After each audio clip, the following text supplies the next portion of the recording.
Hello everyone. MP police constable 2020 में maths का ये है पार्ट 17 और इसमें सॉल्व कर रहे हैं 23 अगस्त 2017 का शिफ्ट 1 का पेपर। फर्स्ट क्वेश्चन है, अ bag contains 5 red and 4 black balls. एक बैग में 5 रेड प्लस 4 ब्लैक बॉल्स हैं। उसमें से हमें 4 बॉल्स निकालनी है मतलब सिलेक्शन करना है। तो इसको हम एनसीआर वाले फॉर्मूले से सॉल्व करेंगे, कॉम्बिनेशन का होता है जो। तो हाउ मैनी वेज, कितने तरीके होंगे कि उन 4 बॉल्स में से 2 बॉल्स रेड हों।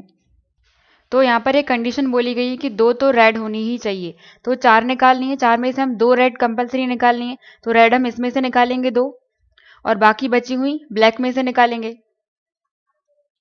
तो 5 में से 2 बॉल्स निकालने के कितने तरीके हो गए, 5C2।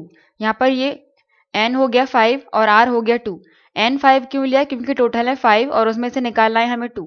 उसके बाद इंटू लगाएंगे क्योंकि यहाँ हमें और निकालना है, इसके लिए हम इंटू लगा रहे हैं। उसके बाद 2 बॉल्स हमें ब्लैक में से निकालनी पड़ेंगी। तो टोटल है यहाँ पर 4। तो 4C निकालनी कितनी है, 2। जितनी निकालनी होती हैं वो हम यहाँ नीचे लिखते हैं और जितनी टोटल होती हैं वो ये ऊपर 5 और 4। तो 5C2 इंटू 4C2 तरीके हो जाएंगे। इसको सॉल्व करना है। 5C2 मतलब 5 को हमें 2 बार ओपन करना है। 5 को 2 बार, ये 5 इंटू 4 हो गया। उसके बाद डिवाइड में 2 को पूरा 1 तक लेके जाना है मल्टीप्लाई में। इसके बाद इंटू 4C2 मतलब 4 को 2 बार खोलना है बैक साइड। तो 4 इंटू 3 एक एक माइनस करके खोलते जाते हैं हम। तो 2 बार हो गया 4 इंटू 3। उसके बाद 2 को पूरा 2 इंटू 1। इसके बाद ये 2 इंटू 2 4 हो गए, ये इस 4 को कैंसिल कर देंगे। 4 इंटू 3 12, 12 इंटू 5 60।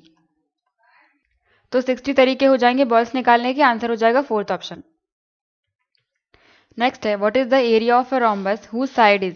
साइड दी गई है 4.5, रोम्बस की समचतुर्भुज की साइड दी गई है और डायगोनल दिया गया है 5.4। तो उसका एरिया निकालना है। तो इसकी एक साइड दी गई है 4.5, ये रोम्बस हो गया ए बी सी और डी। इसकी साइड दी गई है 4.5। इसकी सारी साइड्स बराबर होती हैं तो 4.5 4.5 सारी साइड्स हो जाएंगी। और इसका डायगोनल विकर्ण दिया गया है 5.4। ये मान लो इसका एक डायगोनल हो गया जो दिया है 5.4। तो दूसरा डायगोनल ये हो जाएगा BD।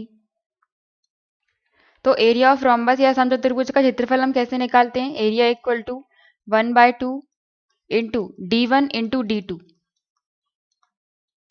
और D1 D2 क्या है, इसके डायगोनल इसके विकर्ण। तो एक विकर्ण तो यहाँ पर दिया गया है 5.4 और दूसरा हमें मालूम नहीं, तो दूसरा हम फाइंड कर लेते हैं।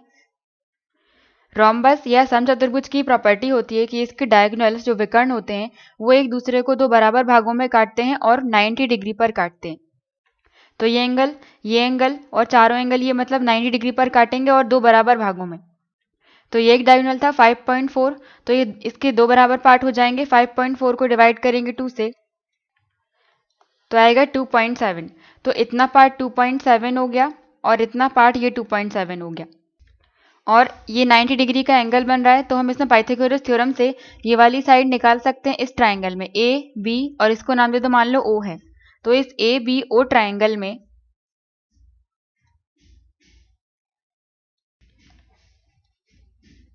ए बी ओ ये वाली साइड 2.7 है ये, और नीचे वाली ये 4.5 है। ये 90 डिग्री का एंगल हो गया। ये वाली साइड हम निकाल सकते हैं पाइथागोरस थ्योरम से।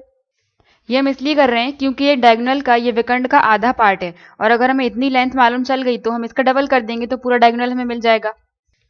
तो ए बी ओ ट्राइंगल में हम पाइथागोरस थ्योरम लगाएंगे तो 4.5 का स्क्वायर हो जाएगा, पाइथागोरस हो गई जो।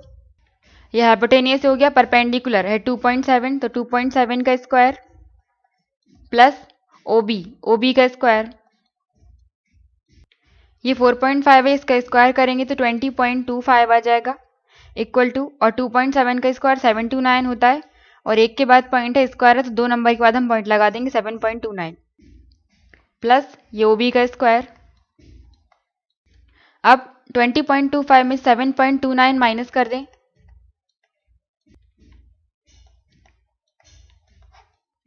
तो 15 में से 9 माइनस करेंगे 6 आ जाएगा। 11 में से 2 9.9 में 7 तो 2 और 1। तो ये किसके बराबर है, ओबी के बराबर है इक्वल टू ओबी स्क्वायर। और ये स्क्वायर है, इसका हम यहाँ पर रूट कर सकते हैं। तो 12.96 का जब हम रूट करेंगे तो 36 का रूट होता है, और 2 के बाद पॉइंट है तो हम 1 के बाद पॉइंट लगा देंगे, तो OB की वैल्यू आ जाएगी 3.6। तो ये वाली साइड हमें मिल गई 3.6, और ये कौन सी थी, ये वाली साइड। जब ये हमें 3.6 मिल गई और डायगोनल दो बराबर पार्ट में डिवाइड कर देते हैं डायगोनल को, मतलब ये DB का आधा पार्ट है, तो 3.6 का हम डबल कर दें तो पूरा DB मिल जाएगा हमें। 3.6 का 2 में मल्टीप्लाई करेंगे तो आ जाएगा 7.2। तो हमें दूसरा डायगोनल भी मिल गया 7.2, और पहला दिया गया था 5.4। अब हम इस फॉर्मूले में रख देंगे, A equal to 1/2 D1 into D2 है, तो 1/2 इंटू D1 है 5.4 इंटू D2 है दूसरा डायगोनल, दूसरा विकर्ण हो गया 7.2। इसके बाद 5.4 को हम इस 2 से कैंसिल कर दें तो 2 2 जा 4 और 14 बचेगा, तो पॉइंट के बाद 2 7 जा 14, तो 2.7 इंटू 7.2 इक्वल टू आ जाएगा 19.44, और सेंटीमीटर में चल रहा है तो सेंटीमीटर स्क्वायर, ये इसका एरिया हो जाएगा 19.44, थर्ड ऑप्शन। नेक्स्ट है average of two numbers is 24। दो नंबर्स का एवरेज दिया गया है 24, और पहले नंबर को 2 बढ़ाया जा रहा है और दूसरे नंबर को 2 घटाया जा रहा है, तो न्यू एवरेज क्या हो जाएगा। अब ये एवरेज दिया गया है और टोटल नंबर है 2। अगर हम एवरेज में टोटल नंबर का मल्टीप्लाई करते हैं तो सम मिल जाता है, तो 24 इंटू 2, तो इन दोनों नंबर का सम कितना हुआ होगा 48। अब ये 48 है, इसमें पहला नंबर भी शामिल है और इसमें दूसरा नंबर भी शामिल है। क्वेश्चन में बोला है कि अगर पहले नंबर में हम 2 बढ़ा दें, मतलब इसमें हम +2 कर दें, और फिर दूसरे नंबर में हम 2 घटा दें, मतलब इसी सम में ही हम -2 कर दें। जो भी चेंज आएगा बढ़ाने घटाने से वो तो इस 48 में ही आएगा, और ये +2 और -2 आपस में कैंसिल हो जाएंगे, तो सम तो 48 ही रहेगा, तो एवरेज भी सेम रहेगा 24। तो यहाँ पर सम में कोई चेंज नहीं आया, 48 ही था, तो आंसर हो जाएगा 24, फर्स्ट ऑप्शन। नेक्स्ट है a man spends 2/5 of his salary on food. एक आदमी 2/5 अपने फूड पर खर्च करता है, 3/10 हाउस रेंट पर, 1/8 अदर एक्सपेंसेस पर खर्च करता है, तो अब उसके पास कितना, उसकी सैलरी का कितना पार्ट बचा हुआ है।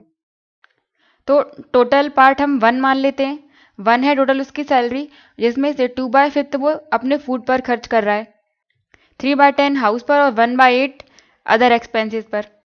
तो जितना जितना वो खर्च कर रहा है वो हम टोटल में से माइनस कर देते हैं। टोटल है 1, इसमें से माइनस करेंगे 2/5, फिर 3/10, फिर 1/8 को माइनस कर देंगे तो बाकी बचा हुआ मिल जाएगा उसका। तो यहाँ पर 1 के नीचे कुछ नहीं, हमने 1 मान लिया। उसके बाद हम एलसीएम लेंगे, 5, 10 और 8, इनका एलसीएम आ जाएगा 40। इस 40 को डिवाइड करेंगे 1 से तो 40 आ जाएगा, और 40 इंटू 1 तो 40 माइनस 40 को डिवाइड करेंगे 5 में तो आएगा 8, और 8 इंटू 2 16 माइनस 40 डिवाइडेड बाय 10 4, और 4 into 3 12 minus 40 divided by 8 5, 5 into 1 5।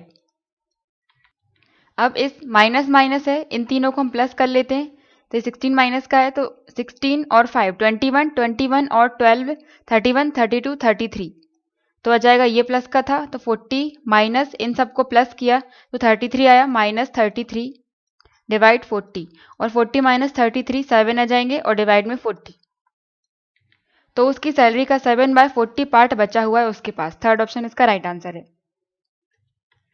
Next है एक मैन तैरता है डाउन स्ट्रीम में, मतलब धारा की समान दिशा में इतनी स्पीड से, और धारा की विपरीत दिशा में अप स्ट्रीम में 4 किलोमीटर पर आवर की स्पीड से। तो स्टिल वाटर में, स्थिर जल में उसकी चाल क्या है, स्पीड निकालना है। तो स्टिल वाटर में स्पीड हम कैसे निकालते हैं, speed of boat still water में, या फिर यहाँ पर मैन हो गया उसी को बोट कंसिडर कर लिया, d प्लस यू, मतलब डाउन स्ट्रीम अप स्ट्रीम की स्पीड को प्लस करके डिवाइड कर देंगे 2 से, तो 12 प्लस 4 डिवाइड बाय 2, ये हो जाएगा 16 डिवाइड बाय 2 8, तो स्पीड हो जाएगी 8 kilometre per hour, first option. Next है एक ट्रेन है 200 मीटर लॉन्ग, वो एक ब्रिज को क्रॉस कर रही है, 250 मीटर लंबी ब्रिज को क्रॉस करती है, 45 इतनी उसकी स्पीड दी गई है, तो ब्रिज को क्रॉस करने में उसे कितना टाइम लगेगा। स्पीड का फॉर्मूला होता है डिस्टेंस अपॉन टाइम। ट्रेन की स्पीड यहाँ पर दी गई है 45 मीटर पर सेकेंड, यूनिट सेम है इसलिए हम चेंज नहीं करेंगे, इक्वल टू डिस्टेंस, डिस्टेंस की जगह पर हम क्या लेते हैं, एक तो ट्रेन की लंबाई और जिसको वो क्रॉस कर रही है उसकी लंबाई भी लेते हैं। तो ब्रिज को क्रॉस कर रही है 250 है, तो 200 और 250 को ऐड कर देंगे, यह आ जाएगा 450। तो डिस्टेंस की जगह पर हम 450 लिखेंगे। डिवाइड टाइम, टाइम हमें काउंट करना है, निकालना है, तो उसकी जगह पर हमने t मान लिया।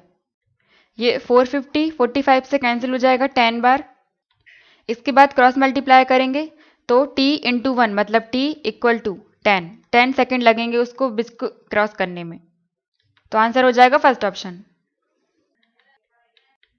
नेक्स्ट है if sum of the digits of a number. एक नंबर है, मान लो एक नंबर मान लिया x और y, तो इस नंबर के डिजिट को जब हम प्लस करेंगे सम ऑफ द डिजिट, वो 18 कम है उस पूरे नंबर से। तो what is the digit at 10th place, 10th place की डिजिट हमें फाइंड करनी है। तो ये नंबर हमने x और y माना है, इसमें यूनिट डिजिट हो गई y और 10th डिजिट हो गई x, इकाई का अंक है y और दहाई का है x। तो यहाँ पर बोला है कि नंबर 18 कम है, तो सबसे पहले हमें नंबर पता होना चाहिए।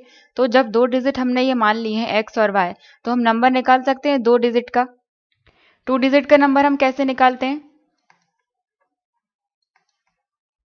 2 डिजिट नंबर के लिए हम 10 इंटू 10th डिजिट करते हैं मल्टीप्लाई में, प्लस 1st डिजिट मतलब जो यूनिट डिजिट है वो। तो ये नंबर बन जाएगा 2 डिजिट का, 10 into 10th digit. 10th digit मतलब दहाई का अंक, और 10th डिजिट यहाँ पर क्या है x, तो 10 इंटू एक्स प्लस इकाई का अंक या फिर 1st डिजिट वो है y, तो प्लस y। तो ये नंबर बन गया 2 डिजिट का 10x प्लस y। इसके बाद क्वेश्चन ने बोला है सम ऑफ डिजिट, इन दोनों को प्लस करना, ये नंबर है, इसके डिजिट को हम प्लस करेंगे तो x प्लस y जो कि 18 कम है। तो नंबर से 18 कम है, नंबर है हमारा ये 10x प्लस y, तो 18 कम करना है तो -18 हम कर देंगे।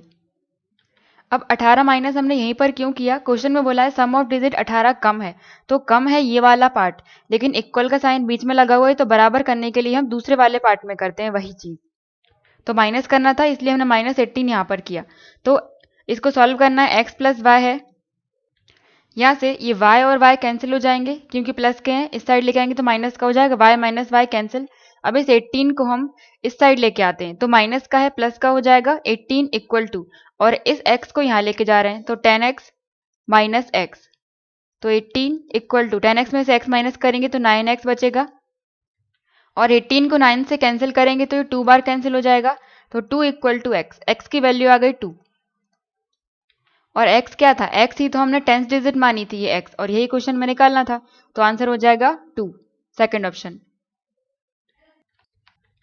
नेक्स्ट है इन एन एग्जामिनेशन, एक एग्जाम में टोटल 80 स्टूडेंट्स हैं, उसमें से 24 इंग्लिश में फेल हो गए और 40% हिंदी में फेल हो गए और 20% दोनों सब्जेक्ट्स में फेल हैं। तो कितने सब्जेक्ट, कितने स्टूडेंट्स, हाउ मेनी स्टूडेंट्स दोनों सब्जेक्ट में पास हैं? तो यहाँ पर फेल बताया जा रहा है, तो सबसे पहले हम ये निकाल लेते हैं कितने परसेंट स्टूडेंट्स फेल हुए।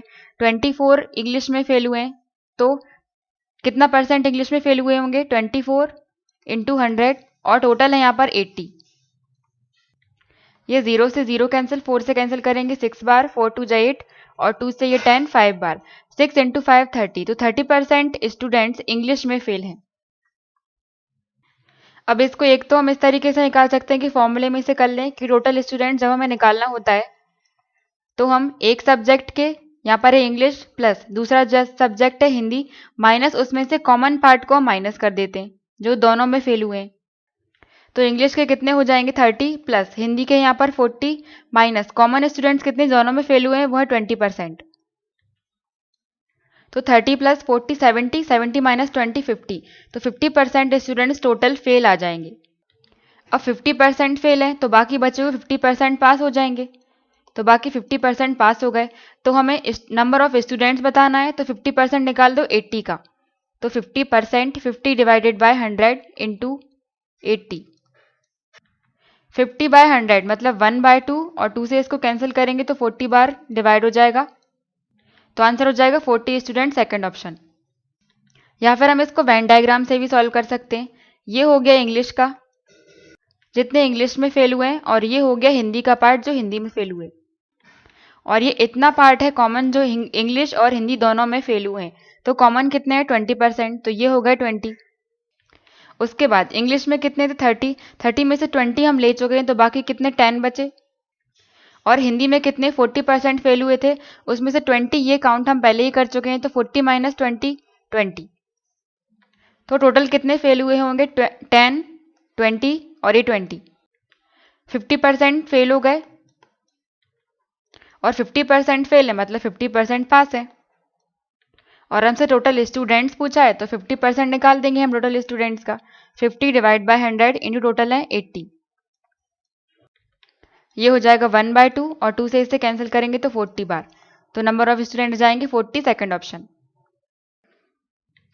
नेक्स्ट है, अगर 15 नंबर्स का एवरेज 15 नंबर्स का औसत 0 है तो उनमें कितने नंबर ऐसे होंगे जो पॉजिटिव होंगे, तो कम से कम हमें बताना है। टोटल 15 नंबर्स है तो एवरेज क्या होता है, average equal to total sum और डिवाइड में टोटल नंबर्स।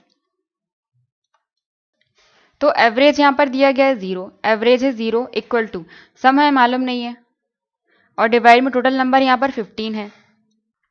तो जब क्रॉस मल्टीप्लाई करेंगे तो 0 इंटू 15 कितना हो जाएगा 0 इक्वल टू सम, मतलब उन 15 नंबर्स का सम हमें 0 लेकर आना है। और जब उन 15 नंबर का सम 0 होगा तो उसमें से कुछ पॉजिटिव होंगे कुछ नेगेटिव होंगे, तभी तो प्लस माइनस करने पर 0 आया होगा। तो मान लो ये नंबर है 1 2 3 4 5 6 7 8 9, इस तरह से 15 नंबर्स होंगे टोटल, और इन सब को प्लस करने, इन सब का रिजल्ट सम करने पर 0 आना चाहिए। इसका मतलब ये है जितनी वैल्यू हम पॉजिटिव लेंगे उतनी ही वैल्यू हमें नेगेटिव भी लेनी पड़ेगी। तो पहले हम मान लेते हैं कि नेगेटिव नंबर ले लेते हैं। अगर ये नंबर -1 है, -1, ये -1 नेगेटिव में ले रहे हैं हम पहले, इस तरह से माइनस माइनस में जाकर ये 14 तक नंबर होगा यहाँ तक। लेकिन जब हम 14 तक ही नंबर नेगेटिव में लेंगे तो उसके बाद एक पॉजिटिव नंबर भी हमें लेना पड़ेगा, मतलब 14 लेना पड़ेगा प्लस का, तभी तो ये -14 और ये प्लस का 14 0 के बराबर आएगा। इसका मतलब ये है अगर हमें 0 करना है तो कम से कम एक नंबर तो हमें पॉजिटिव लेना ही पड़ेगा। और अगर हम इन माइनस की जगह पर +1 1 1 मान लेते हैं 14 तक ही हम +1 के मान लेते हैं, तो इसके बाद इसको 0 करने के लिए माइनस का 14 मानना पड़ेगा, 15th नंबर पे जो नंबर मानेंगे वो नेगेटिव मानना पड़ेगा। लेकिन क्वेश्चन में बोला है कि पॉजिटिव नंबर कितने ले सकते हैं हम, कम से कम, तो हमें ये वाला केस देखना पड़ेगा। यहाँ पर ज़रूरी नहीं है कि एक नंबर ही हम पॉजिटिव माने, 2 भी मान सकते हैं, 3 भी मान सकते हैं, लेकिन यहाँ पर कम से कम बोला हुआ है इसलिए हम केवल एक नंबर तो पॉजिटिव रखना ही पड़ेगा 0 रखने के लिए। तो आंसर हो जाएगा 1। अब जैसे यहाँ पर हमने 1 1 माना था, -1 1, जरूरी नहीं है कि 1 ही मानो, कोई भी नंबर हम मान सकते हैं क्योंकि एज्यूम करना है, बोला नहीं गया है। अगर हम इसकी जगह पर -5 मान लेते हैं, -5 इस तरह से ये 14 तक जा रहा है, तो अगर 14 नंबर हमने माइनस के मान लिए तो 14 ये -70 हो जाएंगे। अब इसको हमें 0 बनाना है तो 15th नंबर का जो नंबर होगा उसको हमें +70 का मानना ही पड़ेगा, तभी वो 0 आएगा। या फिर इसकी जगह पर कोई भी नंबर हम माने तो उन सबको प्लस करने पर जितनी वैल्यू आएगी उसी वैल्यू का हमें एक 15th नंबर का पॉजिटिव नंबर मानना ही पड़ेगा।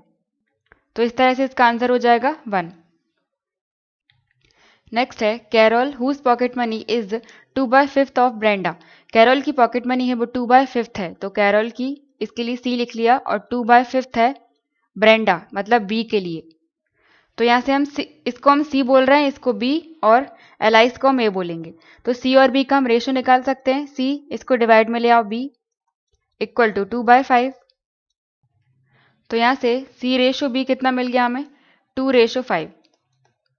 उसके बाद ratio of my pocket money, my pocket money मतलब कैरोल की बात चल रही है। कैरोल की पॉकेट मनी और एलाइस की पॉकेट मनी का रेशो दिया गया है 4 और 13, तो सी रेशो ए हो जाएगा 4:13। और उन तीनों की पॉकेट मनी का टोटल दिया गया है 81। तो ब्रेंडा की पॉकेट मनी कितनी होगी, तो यहाँ पर एक ये रेशो हमारे पास है और एक ये, इन तीनों का रेशो हम निकाल सकते हैं। यहाँ पर देखें तो सी और सी कॉमन पार्ट है, मतलब हमें सी और सी को अपॉन में लेना पड़ेगा। सी रेशो ए है तो ए रेशो सी कितना हो जाएगा 13:4। तो इसको हम इस फॉर्म में लिखेंगे ए रेशो सी, और फिर सी के नीचे फिर सी रेशो बी। तो ए रेशो सी कितना हो जाएगा, ए है 13 और सी है 4। इसके बाद सी रेशो बी कितना है 2:5, तो सी के नीचे हम सी लिखेंगे। इसके बाद बाकी बचे हुए पार्ट में यहाँ पर जगह खाली है, वहाँ पर हम 4 ही लिख देंगे, और 2 के साइड में जगह है वहाँ पर हम 2 ही लिख देंगे। और नीचे की तरफ हम मल्टीप्लाई करेंगे। 13 into 2 26, ratio 4 into 2 8, ratio 4 into 5 20। इसको हम और कैंसिल कर सकते हैं, 2 से कैंसिल कर दें, 26 को 13, रेशो 2 4 जा 8 और फिर 10 से कैंसिल हो जाएगा। तो इन तीनों का रेशो आ गया 13, रेशो 4, रेशो 10। और ये है ए सी बी, मतलब ए हो गया ये 13, सी 4 हो गया और बी हो गया 10। और क्वेश्चन में इन तीनों का टोटल दिया गया है 81, तो इन तीनों को प्लस करके हम 81 के बराबर में लिख सकते हैं। तो 13 प्लस 10 23, 23 प्लस 4 27, तो 27 जो कि बराबर है 81 के। और इसको कैंसिल करेंगे तो 81 27 से 3 बार कैंसिल हो जाएगा, तो 1 इक्वल टू 3 मिल जाएगा। और निकालना क्या है, हमें ब्रेंडा का पार्ट निकालना है। तो बी का रेशियो कितना था 10, तो 1 इक्वल टू 3 है, तो 10 इक्वल टू हो जाएगा 3 इंटू 10 30, तो आंसर हो जाएगा 30, सेकेंड ऑप्शन। नेक्स्ट है, एक पब्लिशर डिस्ट्रीब्यूटर को बुक्स देता है 30% डिस्काउंट पर, और यह डिस्काउंट प्रिंटेड प्राइस पर देता है, अंकित मूल्य मतलब मार्क्ड प्राइस पर। और फिर डिस्ट्रीब्यूटर्स सेलर्स को भी 20% का डिस्काउंट दे देता है, और यह 20% डिस्काउंट भी प्रिंटेड प्राइस पर मतलब अंकित मूल्य पर ही देता है। तो प्रॉफिट परसेंट हमें बताना है, किसका, डिस्ट्रीब्यूटर का प्रॉफिट परसेंट। तो बुक की प्राइस हम मान लेते हैं कि 100 है, ये हो गई इसकी मार्क्ड प्राइस या फिर अंकित मूल्य। अब पब्लिशर है मतलब प्रकाशक, वो इस पर 30% का डिस्काउंट देता है। 30% का डिस्काउंट दिया मतलब 70% में दिया, और 100 का 70% कितना हो जाएगा, 70,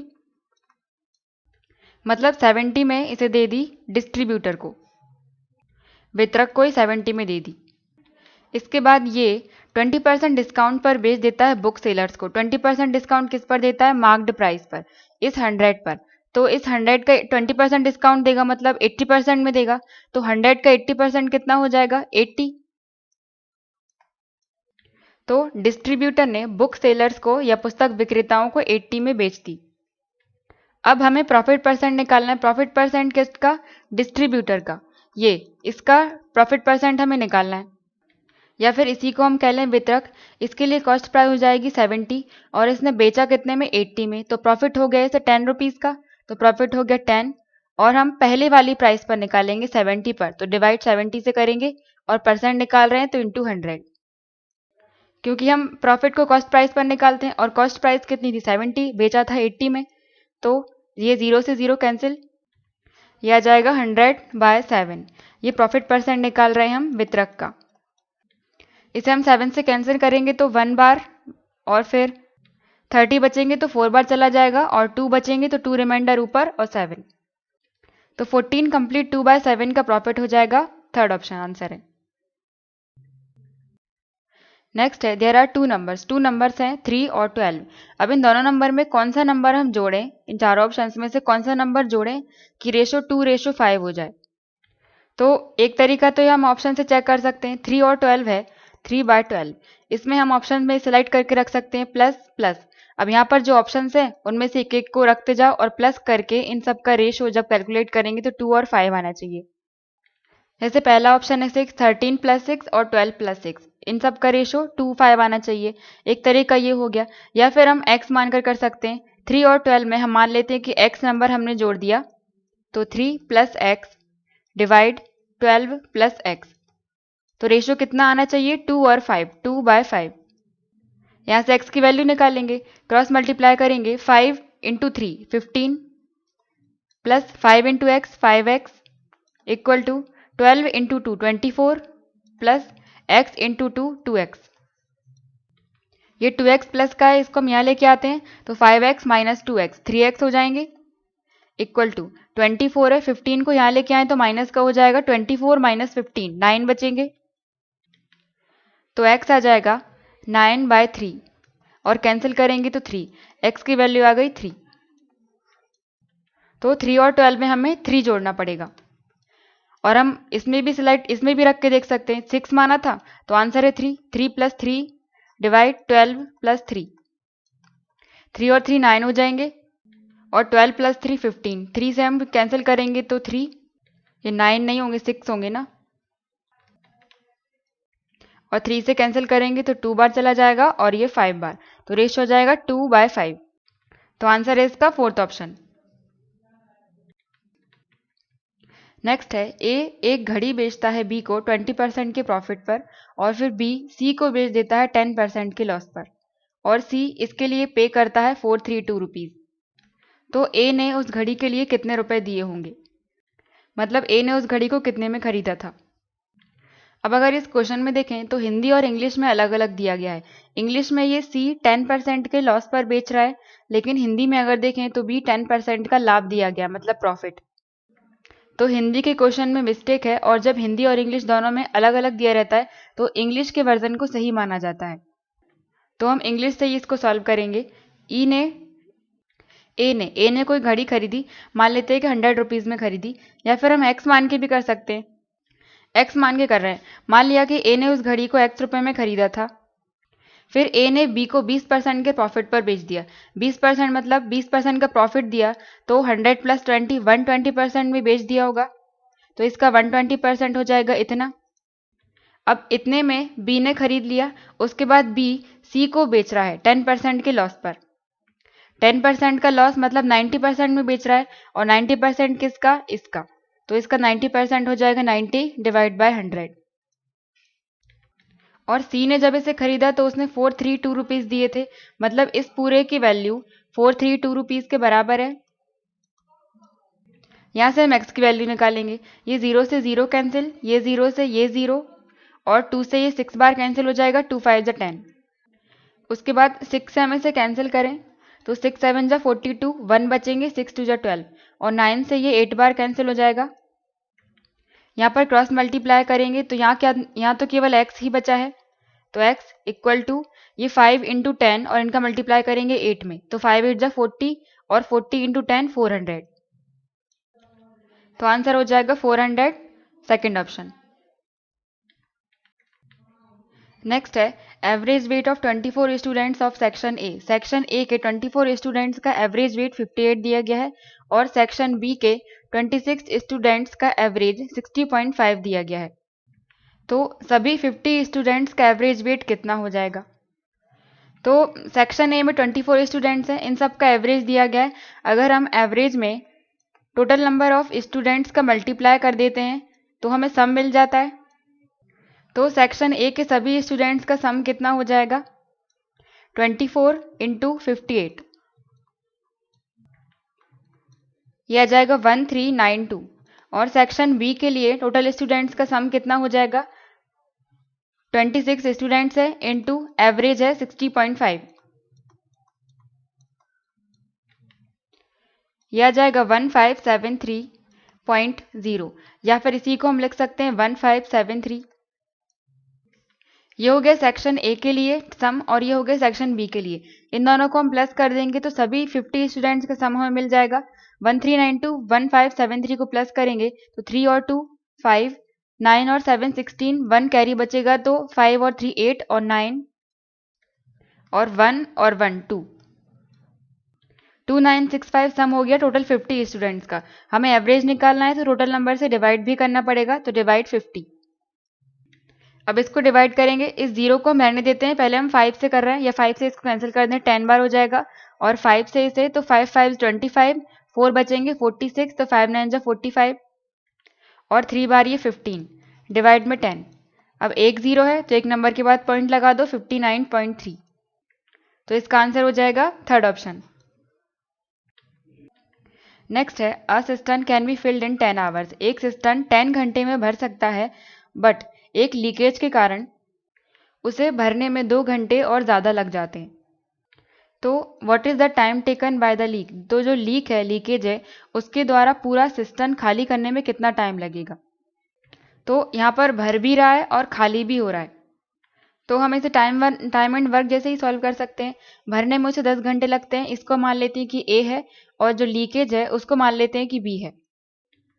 तो ए 10 घंटे में भर देता है, और अगर लीकेज भी है मतलब ए और बी दोनों साथ में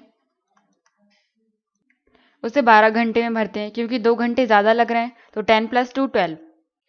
तो यहाँ से हम टोटल कैपेसिटी निकाल सकते हैं। 10 और 2 का एलसीएम लेंगे तो 60 आ जाएगा, जो कि है टोटल कैपेसिटी, या फिर सिस्टम में कितना पानी टोटल भर सकता है, टोटल है 60। तो टोटल है यहाँ पर 60, ए 10 घंटे में भरता है तो 1 घंटे में कितना भरेगा, 60 डिवाइड बाय 10, यह आ जाएगा 6, मतलब ए 1 घंटे में 6 भर देता है। और ए और बी 1 घंटे में कितना भर देते हैं, 60 डिवाइडेड बाय 12, यह आ जाएगा 5। पर ये 5 हमें नेगेटिव में लेना पड़ेगा, क्योंकि यहाँ पर ए तो भर रहा है, मतलब ये प्लस कर रहा है और ये माइनस कर रहा है, मतलब ए भर रहा है और बी खाली कर रहा है, इसलिए हम यहाँ पर नेगेटिव में नंबर लेंगे। तो ए प्लस बी दोनों 1 घंटे में कितना भर देंगे, ए प्लस बी दोनों के लिए 1 घंटे में ये 6 माइनस 5 1 पार्ट भर देंगे और टोटल है 60। पर यहाँ पर क्वेश्चन में यहाँ पर दोनों का थोड़ी पूछा है, यहाँ पर हमें केवल लीकेज का बताना है कि लीकेज को कितना टाइम लगेगा, तो ये नहीं होगा। और ये माइनस में भी नहीं लेंगे हम, क्योंकि ए और बी दोनों का ले रहे हैं। देखो, ए 10 घंटे में भरता है, ए और बी दोनों मिलकर उसे 12 घंटे में भरते हैं, तो टोटल कितना हो जाएगा, 10 और 12 का एलसीएम आ जाएगा 60, तो टोटल है 60। तो ए 1 घंटे में कितना भरेगा, 60 डिवाइड बाय 10, यह आ जाएगा 6। तो ए 1 घंटे में 6 भरेगा और ए और बी 1 घंटे में 60 बाय 12, यह आ जाएगा 5। तो ए और बी दोनों मिलकर 1 घंटे में 5 भर देते हैं और टोटल है 60। यह है 1 घंटे का।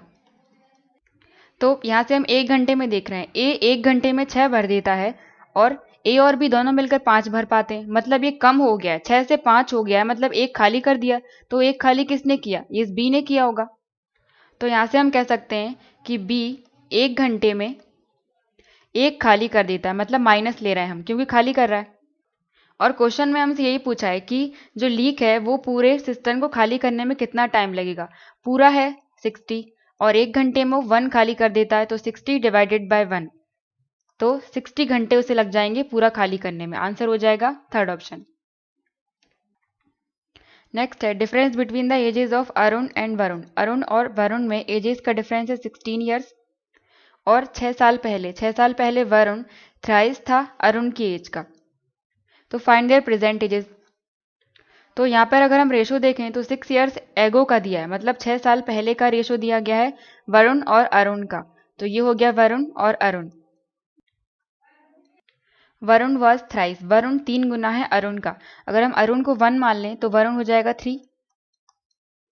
और यहाँ पर डिफरेंस दिया गया है कि दोनों के एजेस में डिफरेंस है 16 ईयर्स का। तो एजेस का डिफरेंस तो सेम होता है, चाहे 6 साल पहले ले लो या 6 साल बाद में। तो अभी प्रेजेंट में भी उन दोनों के बीच में एजेस का डिफरेंस 16 ही होगा, और 6 साल पहले भी 16 ही होगा। तो रेशो हमें मालूम है, इन दोनों का डिफरेंस हम 16 के बराबर लिख सकते हैं। तो 3 माइनस 1 हो जाएगा 2 इक्वल टू 16। यहाँ से 1 इक्वल टू मिलेगा 8। 16 को हमने कैंसिल कर दिया, 8 बार हो जाएगा, तो 1 इक्वल टू 8 मिला।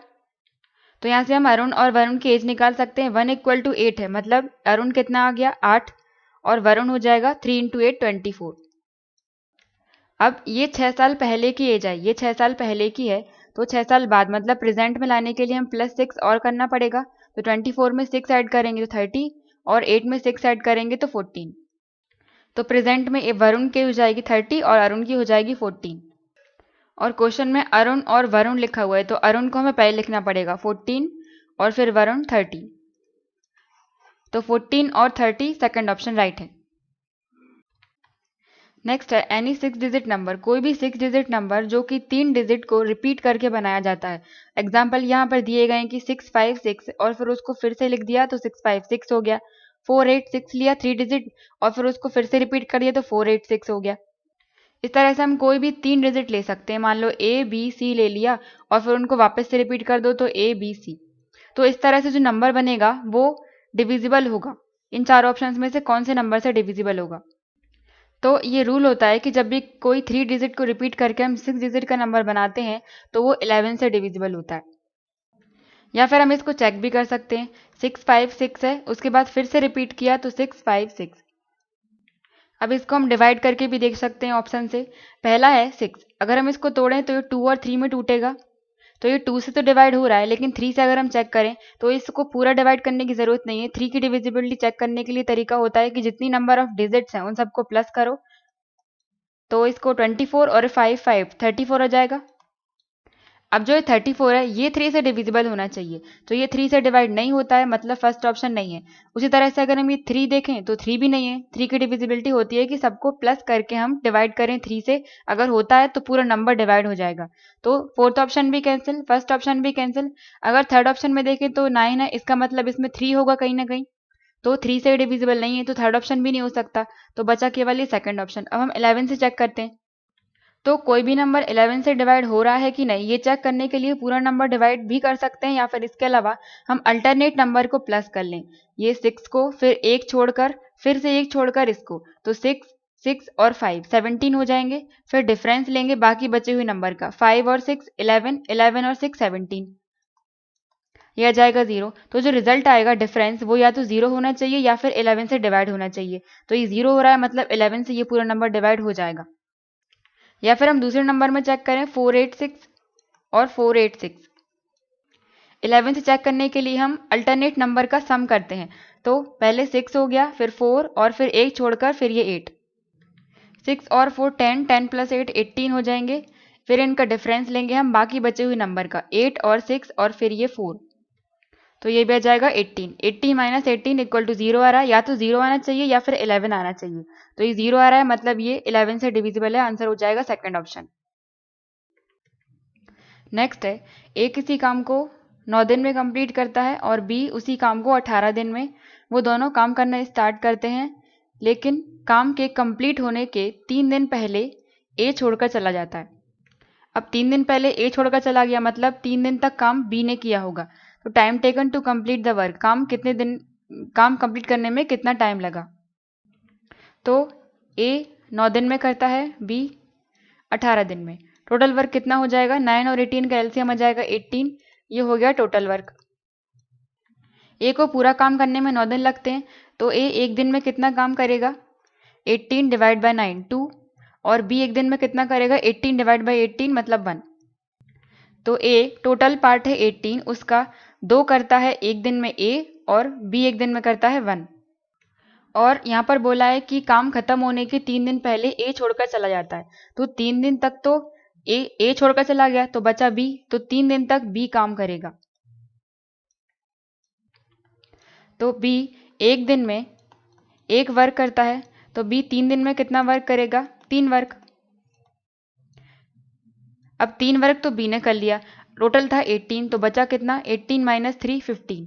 तो ये 15 जो बचा हुआ था वो ए और बी दोनों मिलकर साथ में कर रहे होंगे। तो ये 15 ए और बी कितने दिन में करेंगे, ए और बी दोनों मिलकर एक दिन में 2 + 1 3 वर्क कर लेते हैं एक दिन में।